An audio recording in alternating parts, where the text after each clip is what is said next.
they had a unique way of eliminating all of the electrical systems in our aircraft. They didn't shoot bullets at us. We shot bullets at them and missiles and everything else. But if we attacked them, they had an incredible scientific procedure where they could literally nullify all of the electrical operations in our aircraft. Now, if you're flying a high-performance jet and you're at 30,000 feet going 400, 500 miles an hour, and all of a sudden everything goes dead. And jet pilots used to share that flying one of those 100 series planes was like flying an anvil. They had no glide capability. They were heavy. They were overly armed, and they were heavy aircraft. The only thing keeping them in the sky was a powerful jet engine that kept them going. So if they lost all of their electrical controls, they couldn't even steer, for God's sake. The plane just began going, as I said, it fell like an anvil. Well, we lost a lot of aircraft. A lot of guys got out. They bailed out in time. A lot of planes were lost. We lost a few pilots. Okay. So now, that order to shoot them down was revoked within 90 days. Right. And they never issued that again because they learned their lesson. Don't mess with these guys. Okay, but you're telling me that you read a report in which the military states that their technology is not up to par, so that they can't compete with people that are flying over, invading their airspace, et cetera, et cetera. They don't know, I'm assuming they didn't know what their MO was. They didn't know what they were there to do, right? Let me tell you briefly what the conclusions of this 3-year study was. They concluded that apparently there was not a threat involved, because the repeated demonstrations of technology were so beyond anything we could do or match, that if they were angry at us or they hostile, it'd be over. Okay, but the logic of that is not, it doesn't fit. Let me continue. Just because you can't compete doesn't mean it's not a threat. It still could be a threat. Let it go on. Could be an implied threat. This 3-year study did not find any example of overt hostility on their part. Okay. They were not shooting our planes down. We would shoot at them, but they were, poo-poo. It's like throwing little pebbles at somebody, you see? They concluded after the 3-year study that we were dealing not with one group, we were dealing with at least 4 separate groups. Photographs of crashes, retrievals, landings, and contacts, where they had landed and contacted people, indicated that they were humanoid, all of the 4 different groups. Out of the 4 different groups, all humanoid, one group was so human-looking, they just like us. They could sit next to us in a restaurant, they could sit next to you in a theater, and you would never know. That was the ones that bothered the admirals and the generals the most. That these guys could be walking up and down the corridors of SHAPE headquarters, or the Pentagon, or the White House. Were they? I have always suspected that, yes, they have been. Okay, have you met any? I've met a couple who I am convinced were from somewhere else, yes. Okay. But that's another story, and we'd be here till midnight if I got time into that. Let me finish with what I was telling you about the SHAPE study.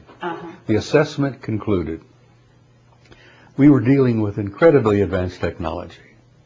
We were dealing with 4 different groups, all humanoid, but one group looked totally human. We concluded in this study that they were from somewhere else, another planet, another star system, perhaps another galaxy. We concluded that they were not malevolent or hostile, overtly. They certainly were able to defend themselves. But they did not have an agenda, an aggressive agenda that was hostile, because they had not smashed and torn and broken and destroyed our military. And this is prior to the abduction scenario that has since come to the fore. Oh yeah, this was an initial study in '64, based on 3 years of research by the military. Now, who did the study? The military. But who in the military? I'm assuming you weren't part of this. No, I wasn't. I was working in the war room at Shock. I mean, was it the study was underway. Germans? Was it the study was underway when I arrived. Mm-hmm. It was made up of NATO members. Okay. There were Germans involved. There were French involved. There were Italians involved.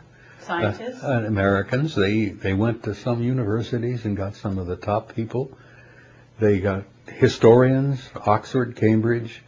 They got physicists from several of the top universities in Europe.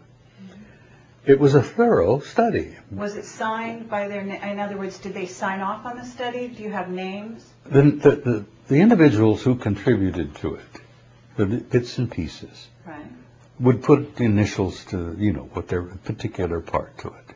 That you would have anthropologists, historians, geologists. Okay, but do you know their names? I don't know if you're going to tell me. No, I know the names of the guys that I was with at SHAPE headquarters who read the damn thing and signed off on it, yes. Okay, but what about the ones that worked on the individuals, I never kept those names because, as I said, this was classified. If I had ever been caught with a piece of paper from this study, I could have gone to jail. But someone you were working with gave you this to read. No, I'll tell you how that happened. One morning, 1 or 2 in the morning, we were on these long shifts. I'm bored to death. The coffee was so black you couldn't drink it. The phones are not ringing. The telegraphs were not going off. It was boring as hell. It happens a lot. The old story is military life is 99% boredom and 1% total disaster, total terror. But we were going through a 99% boredom, And I'm sitting there nodding off and read old newspapers, magazines, and all. The controller on duty at the time was an Air Force bird colonel, what we called an 06. All controllers were 6 level. And I ran their duty roster. He looked at me and he went over to the vault and he pulled this thing out and he said, threw it on my desk and he says, "Hey, this will wake you up. Read this." It was the assessment. And it dealt with UFOs. Okay. And it concluded that there were extraterrestrials coming here, had been coming a very long time, sometimes estimates of 1,000 years, 2,000 years. Historical records in the assessment itself indicated that the Romans had been paying attention to them 2,000 years ago. So I'm going through this thing, and history was one of my majors when I was in college. Good God, this is dynamite.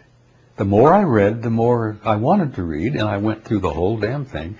And then later, every time I was on duty in Shock, I would go over to the vault, pull it out, go through it again. So did you have conversations with your office? We had limited conversations because you could not discuss classified material outside of Shock because there were too many ears. Sure. We were having a problem in those days, and let me give you another little side bit here of history. We were in the middle of a vast French spy ring, which if you really want to do the follow-up on that, you get a book by Leon Uris called Topaz. Oh, cool. Yeah. It was made into a movie. That's right. Uris laid it out. A French spy ring was going on in Paris. I was there at the time, and we'd find French Air Force officers. We found a French general one time in the woods outside of SHAPE with a bullet hole in his head.